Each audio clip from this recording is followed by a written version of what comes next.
Hey guys, this is Josh from the High Hole Scramblers. Figured we'd make a video on the Dorsey Indicator. Pat Dorsey is a Colorado fly shop owner and guide, specializing in tailwaters like Cheeseman Canyon and Deckers and kind of various sections of the South Platte, and he's amazing. But he kind of invented these indicators made out of polypropylene yarn. And I've been using them for about a year now, and I really don't think I can go back. They have just been super subtle in their presentation and the way they splash on the water, and casting them is a dream. When I was a noob, which I still kind of am a noob, but one of the biggest difficulties I had was false casting with a indicator on, and all that extra weight, I would just get tangled up, and these have really helped me with that. So I hope this helps you. Let's move on to the tie-in. It's pretty easy. These are the tools I use. So I have a bobbin. That's because I tie flies. I fly ties, and you can get one of these. I mean, you could get a cheap one for $5. You can get an expensive one for 80, whatever you want to spend, basically. That's kind of how all things related to fly tying are. But yeah, this helps a lot.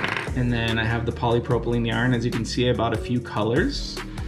These really do, I mean, this is, I think all this yarn was probably $6. I can't remember, I bought it a year plus ago. But very cheap, and literally this will make thousands of indicators, or hundreds at least. And then a pair of scissors. I have my fly tying scissors. This would actually be easier if I had a pair of serrated scissors, but these are what I have up at my desk. And then this is another fly tying tool, which you don't need, but I use it because it makes things easy. It's the Stone Foe pick, basically. So it's for brushing out dubbing and stuff, but this is just Velcro. So if you have any kind of Velcro at the house, you can use it, because that's all I'm gonna use to make this. So let's move on. So the first thing I do is pick out what color I want.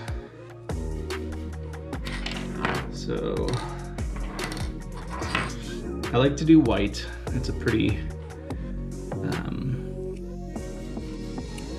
common color, subtle, easy to see on the water, and then I'll mix it with another color that I like. So I'll do a similar size here of this kind of golden, what color would that be? Mustard, brown kind of thing, but really you can do any combination of whatever colors you like here. So keep that in mind.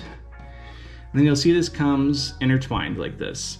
If you kind of grab one of the ends here, it just pulls out. And what I do to prep when I'm making a bunch of these is I just separate them all out like this and have them all in individual strands. And do the same with the colored one.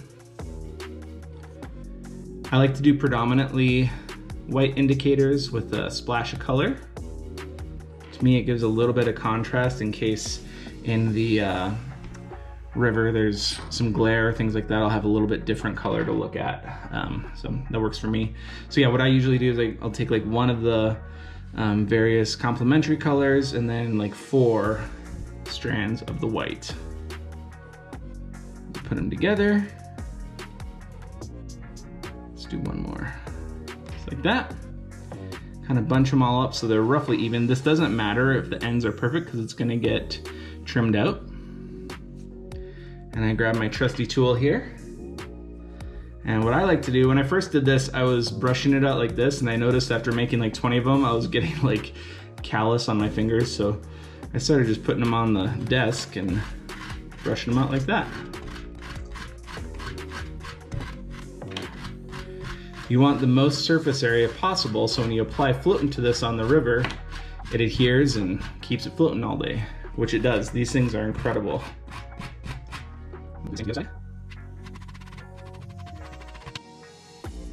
So I'm down here, I kind of pinch it a little bit, go around it once kind of loose, and then tighten up a little bit. And then I move the thread back over that tag end so it locks it in. And then another thing I've been doing, a little tweak, I didn't see this on other videos, was I bring that tag end back around, do a loop or two, bring that tag end back around, like that.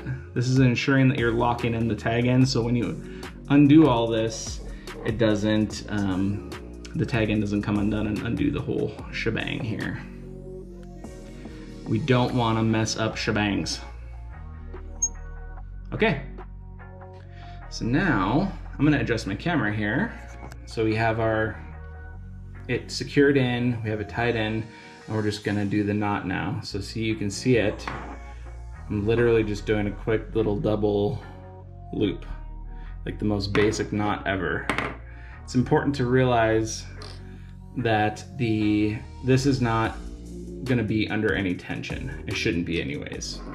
So I do that 3 times.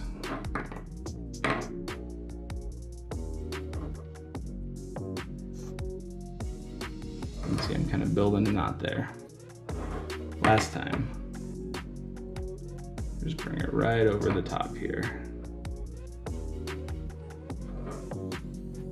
So we're almost done here.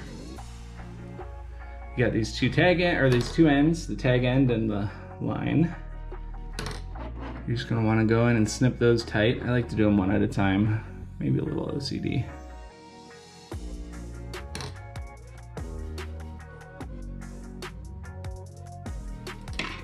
Now, I've tied a few of these now where I put a little bit of UV resin on this, just because I'm curious. I did. Normally, so the past year I've just left it here. This is done now. And I really haven't had any untangle, but I figure why not try some UV resin. So that's an option. You could do some head cement or some UV resin there if you wanted. But now what I do is I grab it by that center knot I just made, fold it in half. You have a clump like that. Take your scissors again. I like to leave it a little bit long. That way on the river side, I have the option because I carry scissors with me in my pack, and it's pretty simple to trim these down. You can't add any, so easier to trim off. And then I give it one more brushing with that Velcro.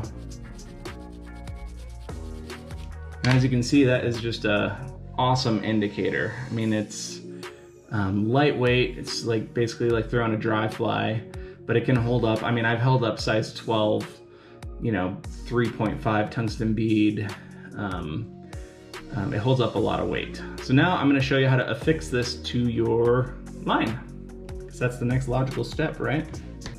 So let's pretend this is your fly line. This is just a piece of 5X tippet. So maybe that way is going towards your leader, and down here is towards your flies. You would just give yourself a little bit of slack and create just a little loop like that.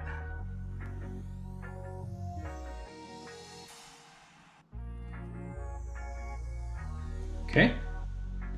Then you're gonna grab a dental rubber band, orthodontic rubber band, which I bought off Amazon. You can mess around with the sizes.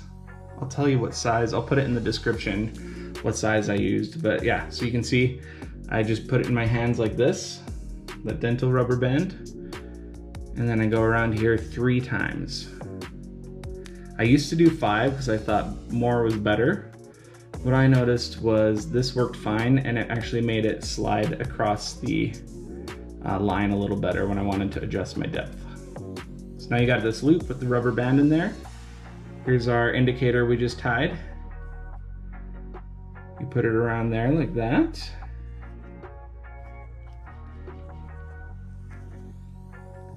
And then push your rubber band up. And that's my indicator.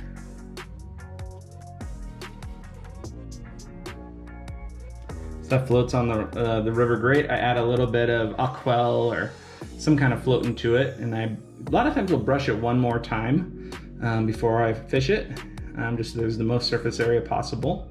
And then the nice thing is, if you need more or less depth, you just pull either way, and you can change the depth on that. It stays put with casting, but you can give it a little bit of tension and adjust depth, so it's kind of the perfect mix. So there's the Dorsey indicator. Thank you, Pat Dorsey, for the wonderful idea. It has made my life much easier, and I hope you enjoyed this video. Thank you guys for watching. Stay radical out there. Keep fishing every week, and catch some fish and tag us.